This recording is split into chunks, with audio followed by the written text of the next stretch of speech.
ನಡೆಯೋ ದಾರಿಯಲ್ಲಿ ನಿಯತ್ತು ಇದ್ದರೆ ತಡೆಯೋ ತಾಕತ್ತು ಯಾರಿಗೂ ಇರೋದಿಲ್ಲ. ನಿನ್ನ ಆತ್ಮಬಲವೇ ನಿನಗೊಂದು ದೊಡ್ಡ ಶಕ್ತಿ. ನಿನ್ನ ಮೇಲೆ ನಿನಗೆ ವಿಶ್ವಾಸವಿಲ್ಲ, ನಂಬಿಕೆ ಇದ್ದರೆ ಮೌನ ಕೂಡ ಅರ್ಥವಾಗುತ್ತೆ. ನಂಬಿಕೆ ಇಲ್ಲದಿದ್ದರೆ ಪ್ರತಿ ಮಾತು ಕೂಡ ಅಪಾರ್ಥವಾಗುತ್ತೆ. ಎಲ್ಲ ನನ್ನವರು ಎಂದು ಮರೆಯೋದಕ್ಕಿಂತ ಮೊದಲು ನಿನ್ನವರು ಯಾರು ಎಂದು ತಿಳಿದುಕೋ.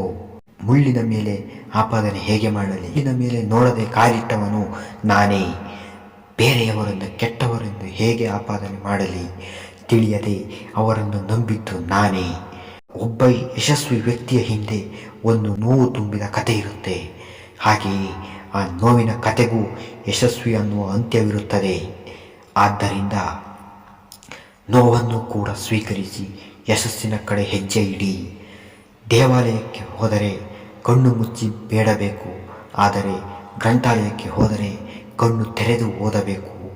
ಕಣ್ಣು ಮುಚ್ಚಿಸುವುದು ದೇವಾಲಯ, ಕಣ್ಣು ತೆರೆಸುವುದು ಗ್ರಂಥಾಲಯ. 1000 ಸವಾಲಿದ್ದರೂ ಸಾಧಿಸುವ ಛಲವಿರಬೇಕು. ಸಾಧಿಸಿದ ನಂತರ ಅಹಂಕಾರ ನಿನ್ನ ಬಳಿ ಸುಳಿಯದಿರಲಿ. ಅತಿ ನಿರೀಕ್ಷೆ ಪಡಬೇಡ, ಅತಿ ನಿಯತ್ತು ಹೋಲಿಸಬೇಡ. ಏಕೆಂದರೆ ಇವೆಲ್ಲ ಕೊನೆಗೆ ನೋವನ್ನೇ ನೀಡೋದು. ಜೀವನದಲ್ಲಿ ಏನು ಒಳ್ಳೆಯದು ಆಗ್ತಾ ಇಲ್ವಾ? ಸ್ವಲ್ಪ ಕಾಯಬೇಕು ಅಷ್ಟೇ. ಯಾಕಂದರೆ ಅತ್ತ ಮೇಲೆ ನಗುವ ಮಜಾನೇ ಬೇರೆ ಇರುತ್ತೆ. ನೀವು ಒಳ್ಳೆಯ ಕೆಲಸ ಮಾಡಿದರೆ ಯಾರಿಗೂ ನೆನಪಿರುವುದಿಲ್ಲ. ನೀವು ತಪ್ಪು ಕೆಲಸ ಮಾಡಿದರೆ ಯಾರೂ ಮರೆಯುವುದಿಲ್ಲ. ಜಗತ್ತಿನಲ್ಲಿ ತುಂಬ ಸುಲಭವಾದ ಮತ್ತು ಕಷ್ಟದ ಸಂಗತಿ ಎಂದರೆ ತಪ್ಪು. ಇನ್ನೊಬ್ಬರು ಮಾಡಿದರೆ ಗಮನಿಸುವುದು, ನಾವೇ ಮಾಡಿದರೆ ಒಪ್ಪುವುದು ಕಷ್ಟ.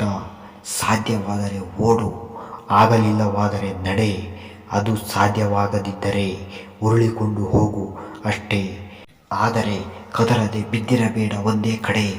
ನಾಳೆ ಎಂಬುದು ಶತ್ರು, ಇವತ್ತು ಎಂಬುದು ಸಂಬಂಧಿಕರು, ಈಗ ಎಂಬುವುದೇ ಮಿತ್ರ, ಈ ಕ್ಷಣ ಎಂಬುವುದೇ ಜೀವನ. ಇನ್ನಷ್ಟು ಹೆಚ್ಚಿನ ವಿಡಿಯೋಗಳಿಗಾಗಿ ನಮ್ಮ ಚಾನಲನ್ನು ಸಬ್ಸ್ಕ್ರೈಬ್ ಮಾಡಿ. ಧನ್ಯವಾದ.